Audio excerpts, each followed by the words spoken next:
All right, so get ready. We're diving deep into some really cool concepts. Oh, yeah. Yeah. We're looking at this idea of wholeness and spirit, you know, from A Course in Miracles, Right. but with a bit of a spin on it. We've got weiwat's interpretation, which is kind of awesome because they use like everyday examples Oh, cool. to help us understand all these sort of like big, heady spiritual ideas. So it's sort of like a spiritual philosophy, but like with a modern day decoder ring. Wait, what? You got it. I love it. All right, so where do we even start with this whole idea of wholeness and spirit? I mean, it feels kind of massive. Yeah, well, it is a huge topic, but I think that's where weiwat's explanations are so helpful, you know?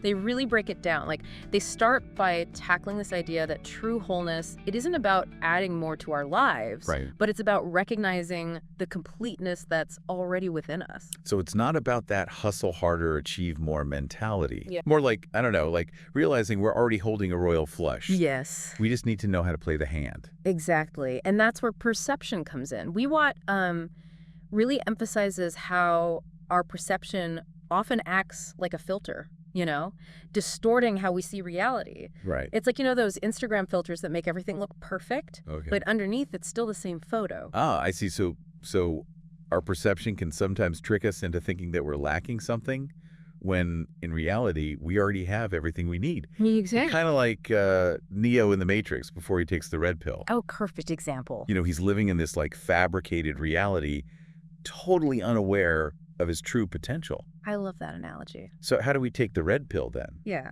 You know, and start seeing through all of those perception filters? Is that where miracles come in? You got it.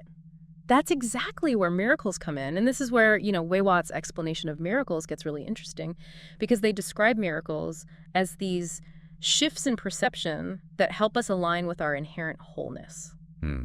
So it's not about like parting the Red Sea or winning the lottery. Right. More about changing the way that we actually see things. Yeah, exactly. It's like, imagine you've been watching a 3D movie, Okay. but you've been wearing the glasses the wrong way the whole time. And then Okay. suddenly you realize it and you flip them Uh, and everything just snaps into focus. Oh, You no. suddenly see the depth, the nuances, the bigger picture that you were missing before. I love that. Right? That's such a good visual. Yeah. So are miracles just these random events then?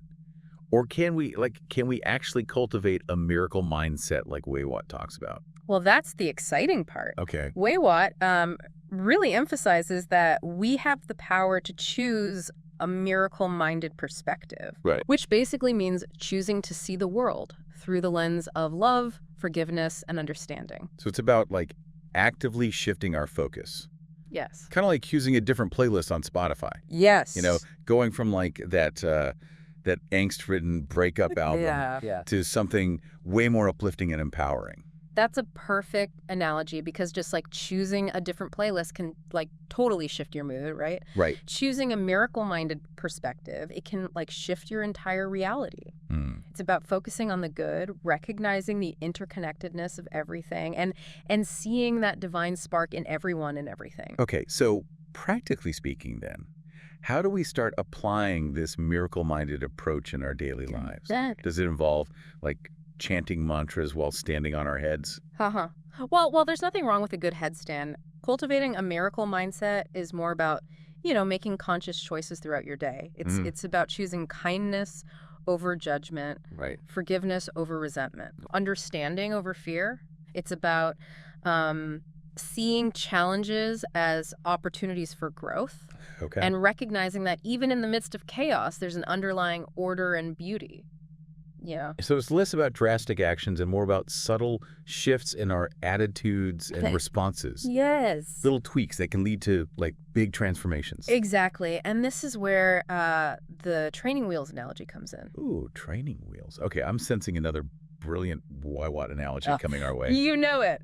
So imagine this. Yeah, okay. Our physical bodies and the experience of miracles are like training wheels. Okay. They're these temporary supports designed to help us navigate this earthly experience until we reach a point where we don't need them anymore. So we're not meant to stay on training wheels forever. Right. What happens when we graduate from them? Well, think about it. Like, learning to ride a bike without training wheels Oh. gives you a greater sense of freedom Right. and mastery, Yeah. right? So in the same way, transcending the need for miracles Leads to a really profound sense of wholeness and spiritual liberation. Wow, that's a powerful thought. But if we're not performing miracles, then how are we expressing this wholeness and spiritual liberation? That's a great question, and it leads us perfectly into the next part of weiwat's explanation, which delves into the very nature of miracles and how, it's not about these supernatural feats, it's about becoming the miracle ourselves. Wait, becoming the miracle? Okay, now that's a concept I need to unpack. But I think we might need to save that for the next part of our deep dive. Yeah, good idea. Stay tuned, folks, because things are about to get seriously mind-bending. Oh, yeah. Buckle up. Wait, what? Okay, so we were talking about becoming the miracle ourselves, right? Yes.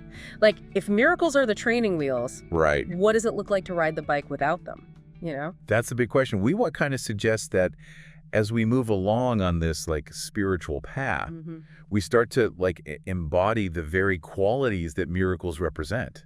Yeah. Think of superhero origin stories. Oh, where the hero, they don't start out with all the powers, right? They have to train, face challenges, and over time they become the embodiment of those powers.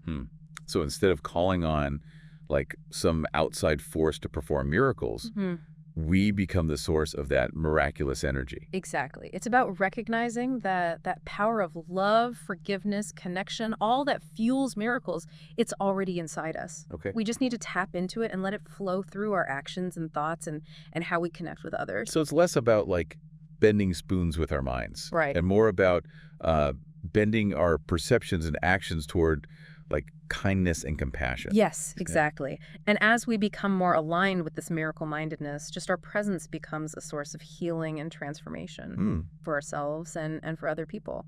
I like that. So instead of waiting for some grand supernatural event, Right. we're actually creating these mini miracles in every single moment through our choices and our intentions.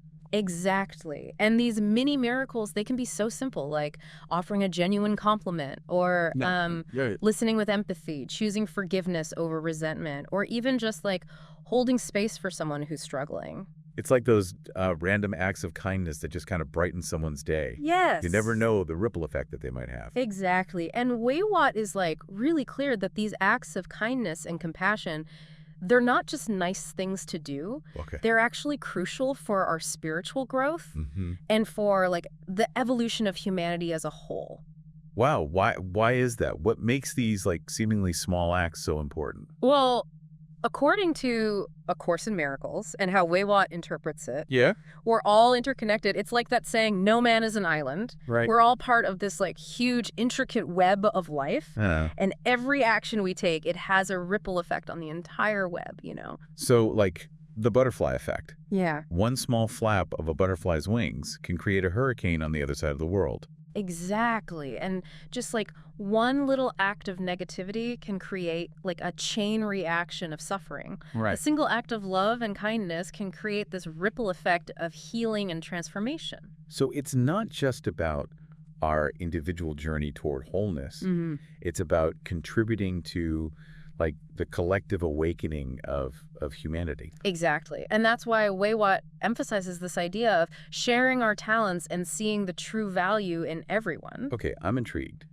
What does that look like practically speaking? Yeah. Sharing our talents and seeing the true value in everyone. Well, imagine a world where we all recognize that everyone has unique gifts and abilities to offer, and we celebrate those differences. Right. Instead of competing with each other. It's like a potluck dinner. Oh, I love that. Where everybody brings their signature dish. Yes. And we get to enjoy this incredible feast of different flavors and experiences. Yeah. And in this potluck of life analogy, we also recognize that no one's contribution is more or less valuable than another's.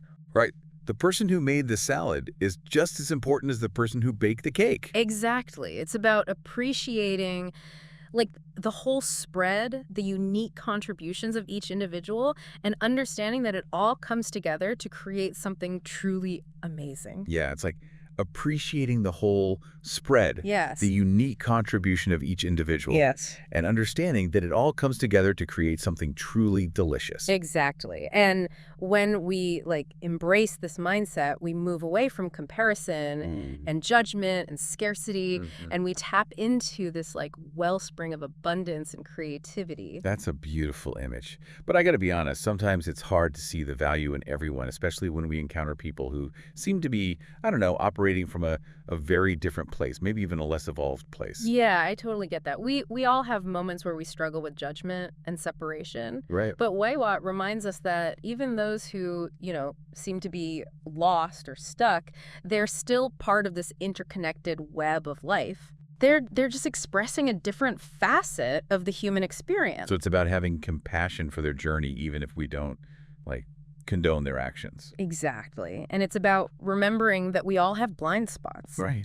We all make mistakes. We all have the capacity for both darkness and light within us. It's like one of those optical illusion pictures Yeah. where you can see either a vase or two faces, depending on how you're focusing your attention. Yes. It all depends on our perception. And weiwat encourages us to choose a perception that sees the divine spark in everyone, even when it's hidden beneath layers of, fear or pain or ego. Wow, that's a powerful reminder. So how do we cultivate that kind of compassionate, all-encompassing perception? Does it require, years of meditation in a cave somewhere? Uh-huh. Well, a retreat to a peaceful cave might be nice, but weiwat suggests that the path to cultivating this kind of perception is actually simpler than we think. It involves shifting our focus from fear to love, from judgment to acceptance, and from separation to unity. Okay, but how do we actually make those shifts? It sounds good, in theory, but putting it into practice in the real world can feel really challenging. Right. That's where this idea of choosing the right guide comes in. Choosing the right guide. Ooh, okay. I'm sensing another one of weiwat's insightful analogies coming our way. You know it. And this one is especially relevant to navigating, all the complexities of modern life. So we're talking about choosing the right guide. Right. With all the noise and the conflicting information out there, it's so easy to feel lost. It is, yeah. It's like using an outdated map, Right. to navigate, a city that's constantly changing. It's like trying to navigate a new city using a map from, the 1800s. Exactly. Some landmarks might still be there. Right. But a lot has changed, Totally. So how do we find a reliable guide then in this, modern-day maze of information? Well, weiwat uses this analogy of our minds being powerful radio receiver, capable of tuning into different frequencies. Oh, cool. We can choose to tune into the frequency of, fear, Right. doubt, scarcity, which is going to lead us down a path of suffering and limitation. So that's the stations that are playing all the negative news and doom-scrolling anthems. Pretty much. Yeah. But we can also choose to tune into the frequency of love, joy, abundance, which will lead us toward a path of, growth and healing and expansion. Okay, so it's switching from that cynical talk radio station Yeah. to a channel playing uplifting music and inspiring podcasts. Exactly. But how do we know which frequency is the right one, though? That's where discernment comes in. Okay. weiwat really emphasizes how important it is to cultivate a strong connection with our inner wisdom, Right. our intuition, which acts as our compass, guiding us toward what's truly right for us, for our highest good. So it's like having our own personal GPS system. Yes. But instead of relying on satellites, Right. it's connected to something much deeper, our own inner knowing. Yeah, and the more we practice listening to and trusting that inner voice, Right. the easier it becomes to figure out which thoughts, beliefs, and outside influences are really serving us. Right. And which ones are leading us astray. Okay, I love that. So it's not about blindly following some external guru or dogma. You're right. It's about developing our own inner authority. Yes. And trusting our own internal guidance system. Exactly. And this leads us to the last point that weiwat really emphasizes, Okay. which is the importance of choosing strong foundations in our lives. Okay, so we've got our reliable guide, our inner GPS. Now we need to build a solid foundation. What are the building blocks for the spiritual foundation? Well, think of it like building a house. Okay. If you build it on sand, Right. it's going to crumble at the first sign of a storm. Yeah. But if you build it on solid rock, it can withstand the strongest winds and the fiercest rains. So what's the solid rock in this analogy then? What principles or beliefs can we rely on to create a stable and unshakable foundation? Well, weiwat highlights a few key principles from A Course in Miracles that serve as like the bedrock for the spiritual foundation. Go away. First and foremost is recognizing our inherent wholeness and connection to a power greater than ourselves. It's like that saying, we are spiritual beings having a human experience. Yes. You know, we're not just these isolated, separate individuals struggling to make our way in the world. Exactly. And this like recognition of our interconnectedness leads to a natural sense of compassion and empathy. Right. For ourselves and for others. We start to understand that we're all in this together. Yeah. And we're all doing the best that we can with the understanding that we have. So instead of judging and separating ourselves from those who are different, we see them as kind of like fellow travelers on this journey of evolution. Exactly. And from this place of understanding and compassion, we can start to cultivate other essential qualities for our foundation, like forgiveness, gratitude, and a willingness to let go of fear and control. So it's like building a house with strong walls, a sturdy roof, and a solid foundation that can weather any storm. And inside that house, we're cultivating this warm, inviting space. I love that. Filled with love and joy and peace. That's a beautiful way to put it. And the more we invest in building this strong inner foundation, the more resilient and adaptable we become when faced with life's challenges. This has been such an insightful deep dive. Yeah. I feel like I have a whole new understanding of what it means to embody wholeness and spirit. Me too. And I hope that our listeners feel inspired to explore these concepts further and discover their own unique paths to living a more miraculous and fulfilling life. And as we wrap up, I'd love to leave our listeners with this one final thought. If we truly are already whole and complete, as weiwat suggests, what possibilities open up when we fully embrace that truth? What kind of world could we create if we all started operating from a place of wholeness, love, and interconnectedness? Something to ponder as you continue on your own journey.